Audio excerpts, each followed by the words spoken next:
मजबूर कर देता है कि एक अहिंसा के पथ पे चलने वाले और जिसने अपनी सारा जीवन लोगों को सत्य का मार्ग दिखलाने में गुजार दिया, आखिर क्यों एक व्यक्ति जो कि कांग्रेस ज्वाइन करता है और बाद में आके गांधी जी की हत्या कर देता है। पहले भी हो चुकी थी लेकिन वो प्लानिंग फेल हो गई थी। 19 तारीख को गांधी जी को मारने की पूरी संभावना थी, लेकिन पौवा के हाथ ऊपर करने के कारण क्या हो गया, ये पूरा प्लान फेल हो गया। अगेन इसकी नमस्कार दोस्तों, मेरा नाम अभिषेक अरसवाल है।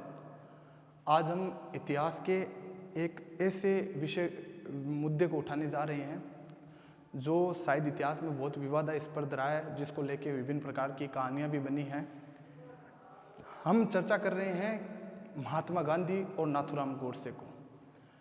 आपको कभी कभी ये क्वेश्चन सोचने के लिए मजबूर कर देता है कि एक अहिंसा के पथ पे चलने वाले और जिसने अपनी सारा जीवन लोगों को सत्य का मार्ग दिखलाने में गुजार दिया, आखिर क्यों एक व्यक्ति जो कि कांग्रेस ज्वाइन करता है और बाद में आके गांधी जी की हत्या कर देता है।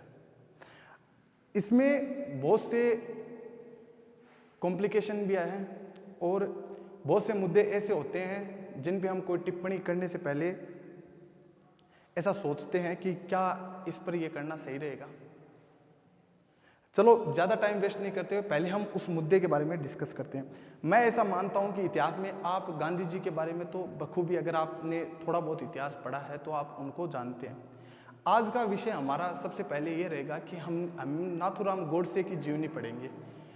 ऐसा इसलिए करेंगे कि हम देखेंगे कि किस प्रकार एक व्यक्ति, एक इतनी महान शख्सियत जिसको महात्मा का दर्जा दिया जाता है, उसको मारने के लिए आतुर हो जाता है। बिना टाइम वेस्ट के हम डिस्कस करते हैं। थोड़ा सा ब्रीफिंग हम ये जान लेते हैं कि महात्मा गांधी का जन्म 2 अक्टूबर 1869 में गुजरात के पोरबंदर में होता है और उच्च शिक्षा प्राप्त करने के बाद ये अपना पूरा जीवन अंग्रेजों के खिलाफ लड़ाई लड़ने में बिता देते हैं और इन्होंने हमेशा ही लोगों को सत्य और अहिंसा का पाठ पढ़ाया है। सत्य और अहिंसा का पाठ पढ़ाने का जो इनके आदर्श है, उनको केवल भारत में नहीं बल्कि विश्व भर में इनको माना जाता है। असहयोग आंदोलन से लेके भारत छोड़ो आंदोलन तक इन्होंने लगातार भारत को आज़ादी दिलाने में प्रयास किया था, लेकिन फिर भी इन्होंने कभी भी हिंसा का मार्ग नहीं अपनाया था। इन्होंने केवल अनशन के जरिए कई बार इन्होंने अंग्रेज शासन की जड़ें हिला दी थी। तो परंतु 30 जनवरी 1948 का वो एक दिन जब ये अपनी प्रार्थना सभा में जा रहे थे और प्रार्थना सभा के बाहर नाथूराम गोडसे नामक एक व्यक्ति ने इनकी गोली मारकर हत्या कर दी थी। आज हम डिस्कस करेंगे कि कौन है ये नाथूराम गोडसे। देखिए, नाथूराम गोडसे का जन्म एक मराठी चित्पावन ब्राह्मण परिवार में हुआ था और नाथूराम के पिता डाक कर्मचारी थे। नाथूराम का बचपन का नाम नाथूराम गोडसे नहीं था, उनका बचपन का नाम रामचंद्र गोडसे था। उनके पिता का नाम विनायकराव गोडसे था, इसलिए उनका पूरा नाम रामचंद्र विनायकराव गोडसे लिखा जाता है। नाथूराम के जन्म से पहले नाथूराम के 3 भाई थे। तीनों को पर सहयोग से ऐसा हुआ कि उनके तीनों भाई जन्म लेने के थोड़े समय पश्चात खत्म हो गए थे। इसलिए नाथूराम के माता पिता ने ऐसा माना कि ये कोई दैवीय श्राप है। नाथूराम जी की एक बहन थी जिसका नाम मथुरा था। तो उनको लगा कि हमारे घर में, नाथूराम के माता पिता को लगा कि हमारे घर में शायद बच्चे बड़े नहीं हो सकते, इसलिए नाथूराम जब हुए थे तो उन्होंने लड़कियों की तरह पाला था।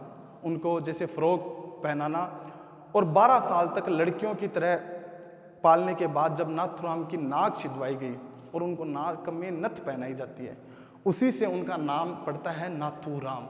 नथ पहनने के कारण उनका नाम नाथूराम पड़ा था, बाकी उनका पहले नाम रामचंद्र था। नाथूराम के पिता नाथूराम की पढ़ाई को लेके बहुत सजग थे। इसके बाद नाथूराम के 3 भाई और हुए थे, एक बहन भी हुई थी और परिवार वालों ने यह माना कि हमें इस श्राप से मुक्ति नाथूराम ने दिलाई है। नाथूराम के पिता का एक बार ट्रांसफर होता है बॉम्बे के किसी ग्रामीण क्षेत्र में और नाथूराम जी नाथूराम के पिता को ऐसा लगता है कि वो नाथूराम जी को इसमें इंग्लिश मीडियम में पढ़ाना चाहते थे इनको, और इसलिए वो उनको अपनी मौसी के घर भेज देते हैं। नाथूराम वहाँ पर पढ़ाई में और परिवार की ध्यान का अभाव होने के कारण पूजा पाठ में, क्योंकि वो एक ब्राह्मण परिवार से थे तो पूजा पाठ का उनका बहुत चलन था, और नाथूराम पूजा पाठ से दूर हट जाते हैं। और दूर हटने के बाद वो क्या करते हैं, उनका अधिकतर टाइम वो 10 महीने पहले ही अपनी मौसी के घर को छोड़ के निजी कमरे में रहने चले जाते हैं, जहाँ पर उनका अधिकतर टाइम अपने दोस्तों के साथ और तैराकी में गुजर जाता था। ऐसा माना जाता है कि नाथूराम शांत पानी में बिना रुके 3.5 किलोमीटर तक भी तैर सकते थे। चूंकि वो हाई स्कूल पास नहीं कर सके अध्ययन में ध्यान नहीं देने के कारण, तो नाथूराम, और जिससे उनको डिग्री नहीं मिली और नाथूराम का पढ़ाई से मन भर गया, या यूं कहो चलो उनका मन खराब हो जाता है। उसके बाद नाथूराम वापस अपने घर आ जाते हैं। घर आने के बाद उनको ऐसे लगता है कि क्यों ना अब कुछ अलग किया जाए। इतने में क्या होता है, ये बात है 1928 की। 1929 में नाथूराम जी के पिता को रत्नागिरी वापस पोस्टिंग मिल जाती है। रत्नागिरी वापस पोस्टिंग मिलने के बाद क्या होता है, संयोग से वो अपना जीवन यापन वहां करने लगते हैं। अब हम इस बीच देखते हैं कि 1929 में गांधी जी क्या करें। तो 1929 में गांधी जी लगातार जनसंपर्क यात्रा पे है। वो रत्नागिरी और उस टाइम संयुक्त प्रांत यूपी और उत्तराखंड के क्षेत्र, आसपास के क्षेत्र में घूम रहे हैं और कांग्रेस का प्रचार कर रहे हैं और लोगों को कांग्रेस में जुड़ने के लिए बोल रहे हैं। चूंकि नाथूराम के लिए ये सब नया नया था और वहां पर जो कांग्रेस के नए नए माहौल के कारण वहाँ लोग चौराहे पर अक्सर खड़े होकर राजनीति की बातें करते थे, तो नाथूराम जी की इसमें दिलचस्पी हुई और नाथूराम जी ने क्या किया कि कांग्रेस को ज्वाइन कर लिया था। नाथूराम ने कांग्रेस को ज्वाइन करने के बाद जिस प्रकार स्टूडेंट को स्कूलों का बहिष्कार करने का बोला गया था, तो नाथूराम जी के एक बयान में सामने आता है कि नाथूराम जी भी ये कहते हुए उन्होंने अपनी स्कूल की पढ़ाई छोड़ दी कि मैं दोबारा कभी हाई स्कूल की परीक्षा पास नहीं करूंगा। अब इस मुद्दे में जो सबसे कंट्रोवर्सी आती है वो यहीं से आती है, जो सन होता है 1930 का, क्योंकि 1930 में बीडी सावरकर अंडमान की सेल्यूलर जेल से छूटकर और कहां पर आते हैं, वो आते हैं रत्नागिरी। अब चूंकि वो रत्नागिरी आते हैं तो वो रत्नागिरी में अब क्यों रहे, कैसे रहे, इसकी डिटेल वैसे तो जानकारी में सोर्स में पूरी नहीं है, पर उनकी एक भाई की किताब, उनका एक भाई है गोपाल गोडसे, उनकी किताब में एक टॉपिक मिलता है जिसमें ये बात लिखी हुई होती है कि जब बीडी सावरकर रत्नागिरी आते हैं तो वो नाथूराम जी जहाँ रहते थे वहीं रहे थे। उसके बाद कॉर्नर पे उन्होंने एक घर ले लिया था। कॉर्नर पे घर लेने के बाद क्या होता है कि बीडी सावरकर और नाथूराम के बीच में जो संबंध है वो काफ़ी करीब हो जाते हैं, और करीब होने के बाद ऐसा लगता है कि उनकी बातों से बहुत प्रभावित होने लगते हैं। चूंकि बीडी सावरकर थे वो हिंदुत्व की भावनाओं से ज़्यादा प्रेरित थे, बीडी सावरकर हिंदुत्व की भावनाओं से ज़्यादा प्रेरित थे। अब जो नाथूराम जी है उनका ध्यान धीरे धीरे हिंदुत्व की भावनाओं पर आने लगता है। मैं आपको एक टॉपिक यहीं पे क्लियर कर देता हूं कि जब नाथूराम महात्मा जी की हत्या करेगा तो उसको यही पॉइंट मिलेगा कि हिंदू मुस्लिम दंगे, वो इसी हिंदुत्व की भावनाओं से प्रभावित होकर गांधी जी की हत्या करेगा। ये बात मैं इसलिए बता रहा हूं क्योंकि ये बात आपको जाननी भी जरूरी है और आपको समझ में आएगा। लेकिन कुछ जगह ऐसा माना जाता है कि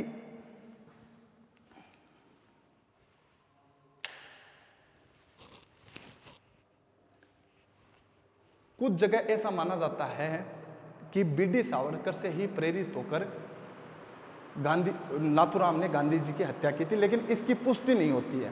ये आगे हम जब पूरा डिस्क्राइब करेंगे तो हम देखेंगे कि एक्चुअल में ऐसा क्या क्या होता है। चूंकि जब नाथूराम ने अपनी स्कूल छोड़ने की बात सावरकर जी को बताई तो सावरकर जी बहुत नाराज हुए और उन्होंने उनको इस बात के लिए बहुत डांट भी लगाई थी। और बाद में सावरकर जी ने नाथूराम को स्वतंत्रता संग्राम का साहित्य पढ़ाया था। स्वतंत्रता संग्राम का साहित्य पढ़ाने के बाद नाथूराम की दिलचस्पी और उसमें बढ़ गई थी।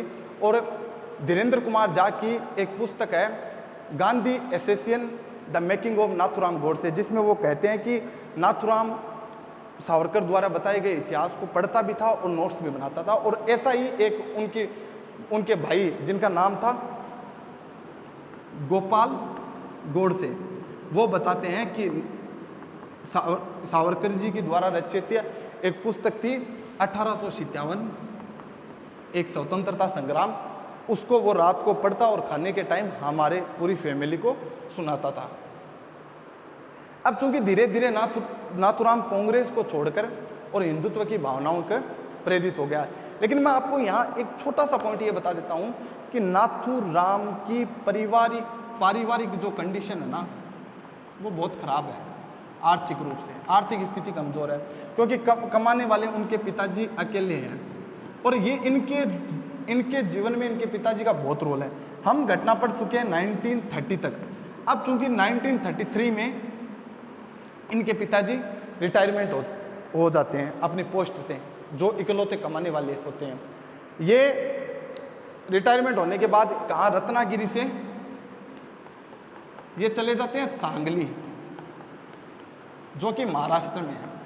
और सांगली में जाके नाथूराम है 1932 में आरएसएस ज्वाइन कर लेता है, क्योंकि उस टाइम आरएसएस की स्थापना 1925 में होती है। तो ये नाथूराम जाके आरएसएस ज्वाइन कर लेता है।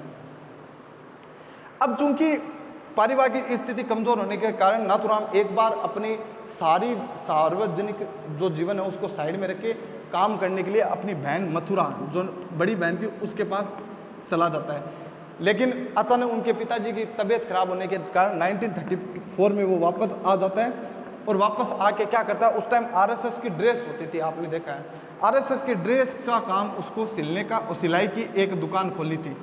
और उस सिलाई की दुकान का नाम था चरितार्थ अध्ययन उद्योग, चरितार्थ उद्योग। धीरे धीरे ये काम चलने लगा और वो 70 रुपये अपने फैमिली को भी देने लगे और धीरे धीरे अपने काम को आगे चलाने लगे। क्योंकि अब उस टाइम नाथूराम का काम काफ़ी तेज चलने लगा था, लेकिन धीरे धीरे वापस नाथूराम गोडसे की जिंदगी में एक बहुत बड़ा बदलाव आता है। वो आता है साल 1937 का, जिस टाइम सावरकर हिंदू महासभा के अध्यक्ष बने थे। क्योंकि नाथूराम पहले से ही सावरकर से बहुत ज़्यादा प्रभावित थे और प्रभावित होने के कारण क्या हुआ कि गोडसे का ध्यान आरएसएस से हटकर किस पे आने लगा, हिंदू महासभा पे आने लगा। देखो अब यहाँ पर थोड़ी सी कंट्रोवर्सी आपको ध्यान रखनी है। देखो पहले मैं ये क्लियर कर देता हूँ, जो भी मैं चीज़ें बता रहा हूँ वो विभिन्न प्रकार के मीडिया सोर्स में उपलब्ध है, ना तो ये मेरे निजी विचार है ना कुछ और है। मैं केवल आपको घटनाक्रम बता रहा हूँ, बाकी आपकी जो सोच है ना वो आप जब वीडियो यूट्यूब पर आएगा तो आप कमेंट बॉक्स में आराम से बता सकते हो। मैं केवल आपको घटनाओं की संपूर्ण जानकारी दे रहा हूँ कि किस प्रकार ये व्यक्ति अपनी चीज़ों से बदल रहा है, किस प्रकार इसके जीवन में बदलाव आ रहे हैं। 1937 के बाद क्या होता है कि जब हिंदू महासभा के अध्यक्ष बनते हैं तो यहाँ पे एक छोटी सी कंट्रोवर्सी है। वो छोटी सी कंट्रोवर्सी ये है कि कुछ लोग कहते हैं कि नाथूराम ने आरएसएस को छोड़ के हिंदू महासभा ज्वाइन की थी, लेकिन ऐसा नहीं है। क्योंकि अदालत में कुछ, क्योंकि मैं फिर कह देता हूँ, ना तो इस धरती पे अभी नाथूराम गोडसे है ना महात्मा गांधी है, लेकिन चूंकि उस टाइम अदालत में जब नाथूराम को ले जाया गया था तो अदालत में कुछ बयान आते हैं। बयानों में नाथूराम ने कहा था कि उसने आरएसएस को छोड़ा था, लेकिन उन्हीं के भाई ने ऐसा कहा है, गोपाल गोडसे ने, कि नाथूराम को ने आरएसएस नहीं छोड़ा। और धीरेन्द्र कुमार झा ने अपनी पुस्तक में लिखा है कि उस टाइम व्यक्ति आरएसएस प्लस हिंदू महासभा दोनों के सदस्य हो सकते थे, तो नाथूराम गोडसे इन दोनों का सदस्य था। और यही बात 2015 में नाथूराम के पड़पोते ने कही थी कि उसके जो परदादा जी है वो आरएसएस और हिंदू महासभा दोनों से प्रभावित थे। अब चूंकि नाथूराम जी की जीवन में वापस मैं आपको बता रहा हूँ कि उनका जो जीवन है वो कंटिन्यूसली चल रहा है, लेकिन उनकी अगेन आर्थिक स्थिति खराब है। अगेन उनकी आर्थिक स्थिति खराब है।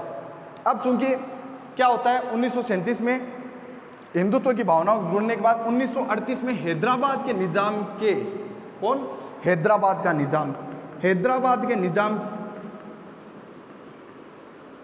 के खिलाफ इन्होंने मोर्चा खोल दिया था। क्योंकि उस टाइम उन्होंने ऐसा बोला कि निजाम को दी जा रही स्वतंत्रता हिंदुत्व की संस्कृति और आज़ादी के खिलाफ है, इसलिए उन्होंने निज़ाम के खिलाफ क्या खोल दिया था, मोर्चा खोल दिया था। निज़ाम के खिलाफ मोर्चा खोलने के बाद क्या होता है कि नाथुराम को 1 साल की जेल होती है। 1939 तक ये चीज़ चलती है और नाथुराम को 1 साल की जेल हो जाती है। 1 साल की जेल होने के बाद क्या होता है कि नाथुराम को अपने वापस घर पे चले जाते हैं और फिर नाथुराम वहाँ से क्या आ जाते हैं, पूना आ जाते हैं। और पूना में आके वापस यहाँ पर आरएसएस का जो वर्दी का काम है, अपनी सिलाई का काम शुरू करते हैं। और अब उनका भाई, उन्होंने सार्वजनिक जीवन से अगेन वापस 1939 से ध्यान हटा लिया है। जब हैदराबाद का एक बार तो उनके पिताजी जब बीमार हुए 1934 में, उन्होंने सार्वजनिक जीवन से छुट्टी ले ली है। एक बार 1939 से छुट्टी ले ली है। अब क्या होगा, वो आ गए पूना आके वापस अपना सिलाई का काम उन्होंने शुरू कर दिया। चूंकि सिलाई का काम शुरू करने के बाद क्या होता है, उनका भाई दत्तात्रेय, वो भी क्या होता है, यहां पर आ जाता है। यहां पर आने के बाद क्या होता है, ये 150 रुपए अपने घर भेजने लगते हैं। और दत्तात्रेय के आने के बाद नाथुराम वापस क्या करने लगता है, अपने सार्वजनिक जीवन में वापस धीरे धीरे आने लगता है। मतलब वही कंट्रोवर्सी में, उसी जगह, उसी राजनीतिक दल में, उसी हिंदुत्व की भावनाओं में नाथुराम वापस आने लगता है। चूंकि नाथुराम वापस आ गया है, अब क्या हुआ, ये दौर चल रहा है सेकेंड वर्ल्ड वॉर का।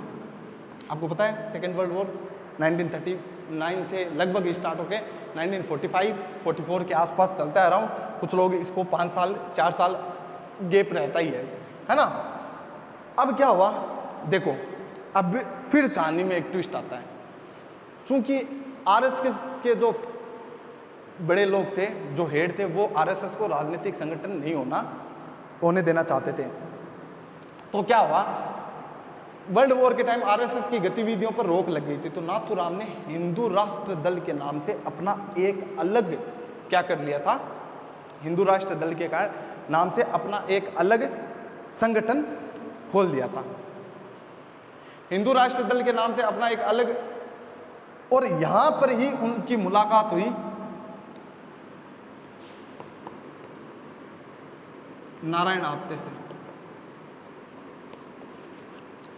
एन आप्टे बोल दो, कुछ जगह नाना लिखे होते हैं, कुछ जगह नारायण आप्टे से मुलाकात हुई, लेकिन अपन ऐसे बोल देते हैं एन आप्टे से इनकी।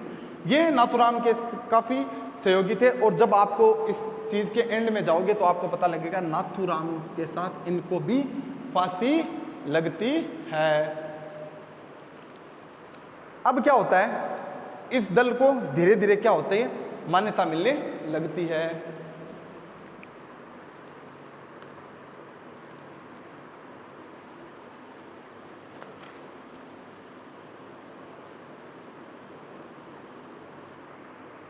चूंकि नाथुराम के इस दल को धीरे धीरे पूर्णतः मान्यता मिलती रहती है, तो नाथुराम क्या करते हैं कि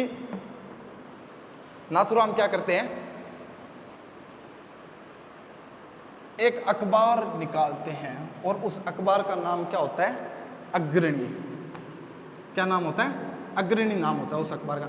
नाथुराम जी इस अखबार में हिंदुत्व के खिलाफ, हिंदुत्व के पक्ष में लिखते थे, और इनके जो बयान है वो काफी भड़काऊ होते थे और विवादित होते थे, जिसके कारण क्या हुआ, इनके इस अखबार पे क्या लग गया, बैन लग गया था।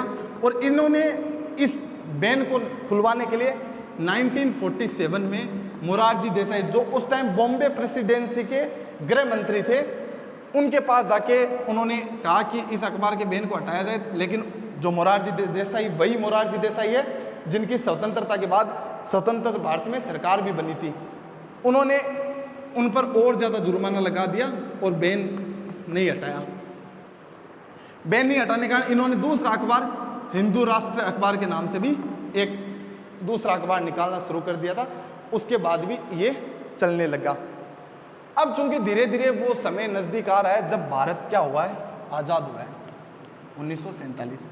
देखो मैं आपको अगेन एक चीज़ बता दे रहा हूँ, इतनी जो कंट्रोवर्सी है कि किस प्रकार एक हाई स्कूल से पास आउट नहीं होकर उन्होंने कांग्रेस को ज्वाइन किया। कांग्रेस की विचारधारा से वो प्रभावित रहे, काफ़ी जगह कांग्रेस के कारण वो जेल भी गए हैं। लेकिन बाद में जो विनायक दामोदर सावरकर आते हैं उनसे हिंदुत्व की भावनाओं से प्रभावित होते हैं, फिर आरएसएस की चीज़ों से जुड़ते हैं। आरएसएस की चीज़ों के जुड़ने के बाद चूंकि वो पहले से ही सावरकर से प्रभावित और अगेन हिंदू महासभा का अध्यक्ष सावरकर का बनना उनको उनके पक्ष में ओढ़ ले जाता है, और इस टाइम नाथूराम के मन में हिंदुत्व की भावनाओं का पुरजोर समर्थन चल रहा है। किसी शायर ने बहुत खूब एक बात कही है कि अपनी इच्छाओं को सीमाओं में बांध कर रखना, यूथ से कहा है, जवानों से कहा है कि अपनी इच्छाओं को उनकी सीमाओं में बांध कर रखना, वरना ये शोक गुनाहों में बदल जाते हैं। अब वही जो इनकी हिंदुत्व की भावना है वो देखो इनको कैसे प्रभावित करती है और कैसे गांधी जी के प्रति इनका मन मेला होता है। अब पूरी स्टोरी चलेगी ना, वो आपको ध्यान से सुननी है, थोड़ा सा और रहा है बस टॉपिक। अब चूंकि 1947 में देश आजाद होता है और चूंकि पंजाब और बंगाल में काफी ज्यादा दंगे होते हैं, और पंजाब और बंगाल में दंगे होने के कारण क्या चलता है कि हिंदू मर रहे हैं, और इस कारण नाथूराम का मन बहुत खराब हो जाता है और वो आजादी के जलसे में भी शामिल नहीं होता है। अब चूंकि उसको ऐसे लगता है कि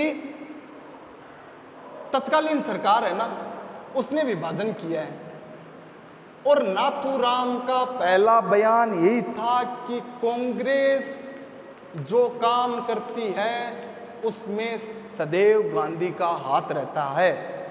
गांधी या तो कांग्रेस को अपनी बात मनवाएंगे और कांग्रेस यदि उनकी बात नहीं मानेंगे तो गांधी कांग्रेस से अलग चलने लगेगी। ऐसा पहला आरोप गोडसे ने गांधी पे लगाया था, और उसने कहीं ना कहीं इस विभाजन का पूरा जिम्मेदार किसको मान लिया था? महात्मा जी को मान लिया था। तो पहला उसके मन में इनके प्रति खलल तो यहीं से ही चलनी स्टार्ट हो चुकी थी। अब क्या होता है कि धीरे धीरे उसको और ज्यादा गांधी जी से नफरत होने लगती है। लेकिन इसी बीच में क्या होता है कि देश विभाजन के कारण पाकिस्तान ने क्या किया था 1948 में कबीले के वेश में, कहां पर पाकिस्तान फौज कश्मीर पर हमला कर देती है, और कश्मीर पर हमला करने के बाद गांधी जी कहते हैं कि मैं पाकिस्तान जाऊंगा और उनको समझाऊंगा, तो जिन्ना ने इस पे सहमति दे दी। तब नाथूराम जी और ज्यादा प्रभावित हुए कि इतने दंगे के बावजूद गांधी जिन्ना से मिलने जा रहा है, इसका मतलब गांधी क्या है?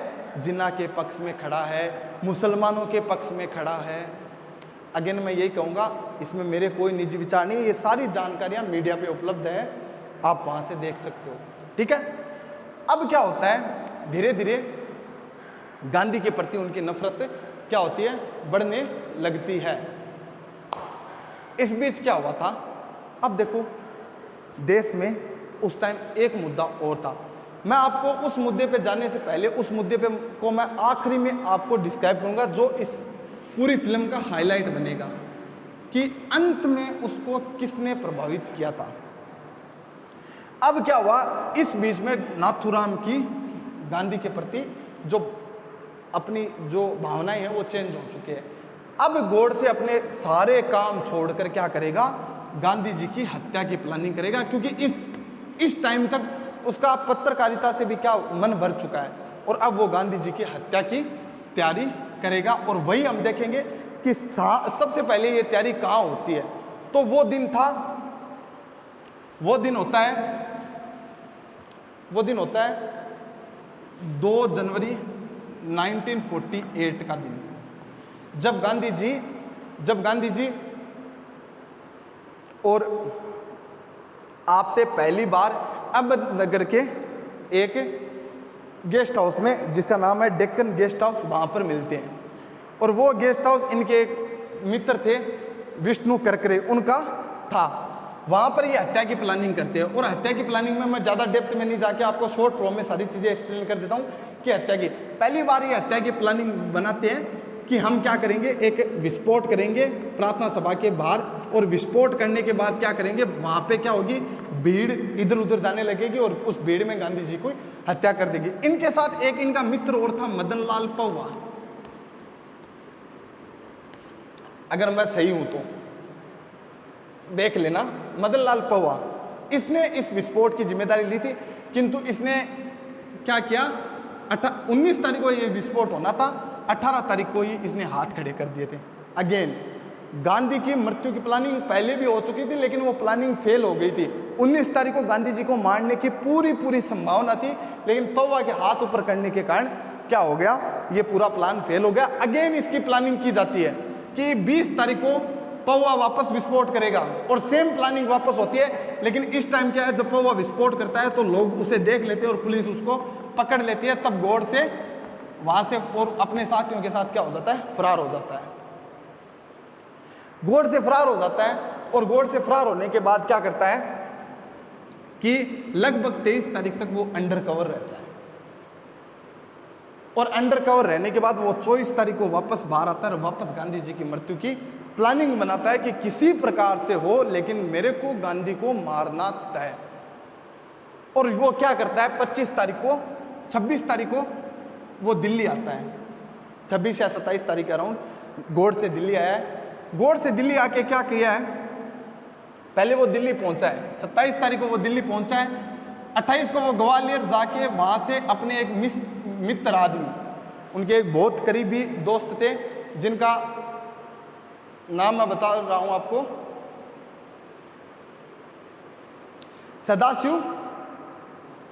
सदाशिव नाम थे। उनसे क्या करता है, ये बंदूक परचेज करता है, या बंदूक लेके आता है, परचेज नहीं लेके आता है। और वो दिन आता है 30 जनवरी 1948। इस घटना को मैं आपको थोड़ा सा तबीयत से बताता हूं कि किस प्रकार वो ये घटना होती है। क्योंकि गौड़ से अब दिल्ली आ चुका है। गौड़ से दिल्ली आने के बाद क्या करता है कि गांधी से मिलने जाता है। उस टाइम क्या है, गांधी बिड़ला भवन में थे और तकरीबन 5:15 का टाइम हुआ है। गांधी जी अभी भी बिड़ला भवन में है, और बिड़ला भवन में सरदार पटेल के साथ बातें करते हुए उनको पता ही नहीं चला कब टाइम बीत गया और वो लेट हो गए, और वो धीरे धीरे प्रार्थना सभा के बाहर आते हैं। प्रार्थना सभा के बाहर मनु बहन की एक पुस्तक है, the last ग्लिम्पेस of Mahatma Gandhi, ऐसी, मेरे को पूरा नाम याद नहीं है, आप सर्च कर लेना, ग्लिम्पेस ऑफ महात्मा गांधी ऐसे से है। उन्होंने क्या किया है, उन्होंने लिखा है कि जब मैं महात्मा जी के पास में खड़ी थी तो एक व्यक्ति गांधी जी के पैरों की तरफ झुका और मेरे को इतना जोर का धक्का दिया, और जब मैं गिर के वापस उठती हूं तो मैं देखती हूँ गोलियों की आवाज सुनाई देती है और महात्मा जी जमीन पे पड़े रहते हैं या गिरे हुए रहते हैं। यानी यहां तक गांधी ने गोडसे ने गांधी को मार दिया। और जब गांधी जी मरे थे तो उनके मुख से हे राम अंतिम शब्द थे। क्या शब्द थे? हे राम। और आज भी उनकी पुण्यतिथि को शहीद दिवस के रूप में मनाते हैं। लेकिन हम जानते हैं कि क्या इतनी सी दो चीजों ने गोडसे को इतना प्रभावित कर दिया कि एक जीवन भर अपनी अहिंसा पर चलने वाले लोगों को, केवल भाईचारे का और प्रेम की भावना बताने वाले गांधी को उन्हीं के देश में एक व्यक्ति द्वारा मार दिया जाता है। आप कहां तक इस चीज से सहमत हैं? मैं अपने जितना मैंने पढ़ा है, मैं अपने पर्सनल ओपिनियन से ये चीज बता रहा हूं, नोट अदर। गांधी जी के हम पैर होते ना, वहां तक नहीं पहुंच पाते। आज आपको थोड़ा सा कोई कुछ कह देता है ना, आप तुरंत, आपके मुंह से गाली कब निकल जाए आपको पता ही नहीं चलेगा। गांधी ने अहिंसा वो ताकत थी गांधी के लिए कि गांधी के लिए अहिंसा का मतलब ये था कि हिंसा से भी बढ़कर उनको ऐसा लगता था कि सामने वाले को ये पता होना चाहिए कि ये व्यक्ति मेरे को मार सकता है, फिर भी ये इतना हम्बल बना हुआ है मेरे लिए। और उन्होंने केवल एक लकड़ी और अपनी अहिंसा के बल पे ना केवल भारत में बल्कि दक्षिण अफ्रीका में पता नहीं कितने अश्वेतों को गोरों से आजादी दिलाई थी। गांधी जी का एक बड़ा प्रसिद्ध घटना है, जब गांधी जी दक्षिण अफ्रीका जाते हैं तो गांधी जी फर्स्ट क्लास की टिकट लेके ट्रेन में बैठते हैं और फर्स्ट क्लास की टिकट में जब वो उनके पास टिकट होती है फिर भी उनको क्या करते हैं, वो बाहर निकाल देते हैं अंग्रेज। तो गांधी ने कहा मेरी पास टिकट है, तो उसने बोला तुम गोरे नहीं हो, तुम काले हो और तुम फर्स्ट क्लास में बैठ ही नहीं सकते। तब गांधी जी ने उनको कहा था कि तुमने मुझे ट्रेन से निकाला है, come back to my country, I will show you, मैं तुम्हें अपने देश से बाहर निकाल दूंगा। और उन्होंने बाकायदा निकाला भी था। उनके असहयोग आंदोलन से लेके भारत छोड़ो आंदोलन, जहां पे गांधी ने कहा था करो या मरो, यानी पूर्ण आजादी के अलावा किसी भी चीज से मैं संतुष्ट नहीं होऊंगा, वो गांधी को गोडसे ने हत्या कर दी थी। चूंकि अब गोडसे ने हत्या कर दी है, तो मैं आपको 2-3 चीजें और एक्सप्लेन कर देता हूं वापस। कि पहली बात मैंने तुम्हें यह बताई थी आपको, कि गांधी को लगा, गोडसे को लगा कि गांधी कांग्रेस, जब विभाजन को स्वीकार करने वाली कांग्रेस है, और गोडसे ने ये अपना पूर्व धारणा बना ली कि कांग्रेस जो भी काम करती है वो गांधी से करवाती है, गांधी जी जो बोलते हैं वही कांग्रेस करती है, तो विभाजन का काम भी गांधी जी ने ही किया है। अब चूंकि दूसरी बार जो मैंने बताया था कि जिन्ना द्वारा पाकिस्तान में गांधी जी को आने के लिए हाँ बढ़ना भी कहीं ना कहीं उसको चुप गया था। तीसरा मामला था 55 करोड़ का मामला। यह बहुत गहन स्टोरी, आप इसको ध्यान से सुनना कि क्या था 55 करोड़ का मामला। चूंकि जब अपना देश आजाद हुआ था तो रिजर्व बैंक की एक कमेटी बनी थी जिसमें 6 सदस्य थे, और ऐसा डिसाइड हुआ था कि ये दोनों देशों की राष्ट्रीय बैंक के रूप में रिजर्व बैंक कार्य करेगी। और आज विभाजन के तौर पे उनको 75 करोड़ रुपए देने थे। किसको? भारत को, पाकिस्तान को देने थे 75 करोड़ रुपए। 75 करोड़ रुपए, चूंकि 20 करोड़ रुपए विभाजन के तौर पे उनको दे दिए थे। इतने में क्या होता है, पाकिस्तान की फौज कबीलाई वेश में क्या करती है, कश्मीर पे हमला कर देती है, जिसके कारण रिजर्व बैंक ने फैसला, रिजर्व बैंक लगभग 6 जनवरी या 7 जनवरी को यह फैसला लेती है कि हम इस घटना की पूर्णतः निंदा करते हैं और 55 करोड़ रुपए पाकिस्तान को हम नहीं देंगे। अब चूंकि 12 जनवरी को गांधी जी अनशन पे बैठ जाते हैं, तो गोडसे को कहीं ना कहीं लगता है कि गांधी, और 15 जनवरी को यह फैसला हो जाता है कि 55 करोड़ रुपए देने हैं, तो गोडसे को यह लगता है कहीं ना कहीं मुसलमानों के पक्ष में 55 करोड़ रुपए दिलाने के लिए गांधी ने अनशन किया है। लेकिन ये बात सच नहीं है अकॉर्डिंग टू मीडिया, कि ये बात ऐसी है कि गांधी ने जब 12 जनवरी को अनशन किया था तो 14 जनवरी को प्रार्थना सभा में उन्होंने इस बात पे चर्चा की थी। गांधी का अनशन केवल और केवल कराची और गुजरात के दंगों को लेकर हुआ था। और चूंकि अगर गांधी जी का ये 55 करोड़ का मामला था, तो जब 15 तारीख को ये डिसाइड हो गया था देना, तो 16 को गांधी जी का, 14 को, तो 15 को गांधी जी को अनशन तोड़ देना चाहिए। लेकिन गांधी जी ने अपना अनशन 19 जनवरी को तोड़ा था। 19 जनवरी को अपना अनशन तोड़ा था। तो इससे ये, और माउंटबेटन ने ही भी इस बात को गलत करार दिया था कि भारत ने एग्रीमेंट कर रखा है, और एग्रीमेंट के तौर पे भारत को 55 करोड़ रुपए उनको देने ही थे। और इसी, इन तीनों चीजों की शायद हम ये कह सकते हैं कि उसके मन में हिंदुत्व की पूरी भावना भर जाती है, और हिंदुत्व की पूरी भावना बढ़ने के कारण वो इन सब चीज़ों को केवल एक मुस्लिम पक्ष में देखता है, और उसको ऐसा लगता है कि ये सारा गांधी जी का किया हुआ है, तो उसने गांधी जी की हत्या कर दी थी। गांधी जी के पोते जो थे, देवदास गांधी शायद पोते थे, वो जब गोडसे से मिलने जाते हैं तो गोडसे उनको कहता है कि अगर मुझे 6 घंटे का वक्त मिलता है तो मैं तुम्हें बताऊंगा कि मैंने तुम्हारे दादाजी को क्यों मारा। आई होप दादाजी थे शायद, और क्यों मारा, लेकिन उस टाइम उनको वक्त नहीं दिया। लेकिन जब गोडसे को 15 नवंबर को फांसी थी 1949 को, मैं करेक्ट हूँ डेट के अकॉर्डिंग, तो गोडसे ने क्या किया था, अपनी 93 पेजेस की एक बुक, एक पूरा जांच पत्र बनाया था जिसमें लिखा था, लेकिन तत्कालीन सरकार ने उसको बाद में पब्लिक होने नहीं दिया था।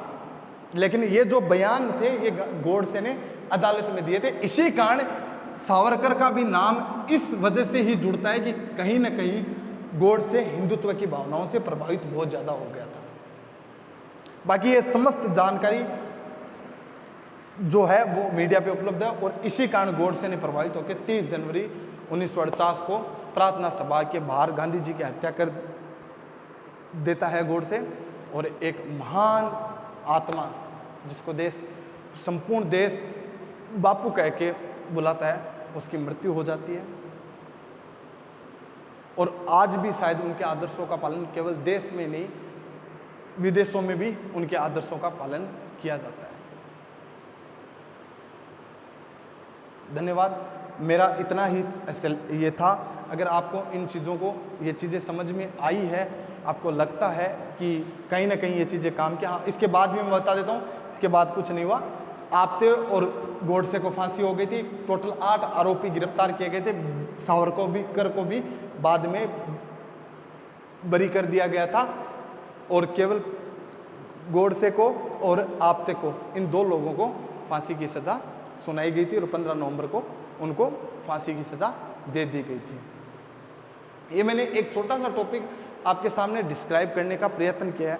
अगर आपको ये चीज़ थोड़ी भी अच्छी लगती है, पसंद आती है, तो ऑब्वियसली इसको शेयर करिएगा, लाइक करिएगा, और चैनल को सब्सक्राइब भी कर दीजिएगा।